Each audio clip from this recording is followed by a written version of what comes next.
Prihod svetega Miklavža v Spodnjo Idrijo so prvi naznanili Parkeljni, ki so pred domačo cerkvijo na Skalci lovili najbolj nagajive fante. Otroke in starše je Miklavž v spremstvu 8 angelčkov nagovoril v cerkvi, kjer se je zbralo kar okrog 200 otrok. Seveda ni šlo tudi brez daril.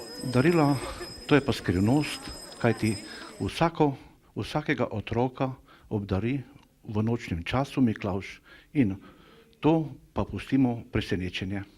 Nekdaj so bili otroci zadovoljni suhimi figami in pomarančami, danes pa pričakujejo vse kaj drugega.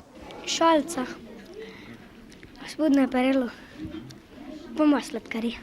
Prinesel mi bo pa ena jahrca. Pancerji. Hladovecljena hrana, kitaha. Za prihodnjo leto bi jim naročil, naj bodo vsaj tako pridni, kot so v letošnjem letu. Ob koncu srečanja z najmlajšimi prfarci si je Miklavž v spremstvu Parkeljnov in angelčkov ogledal še Spodnjo Idrijo, ki je v teh dneh že praznično okrašena.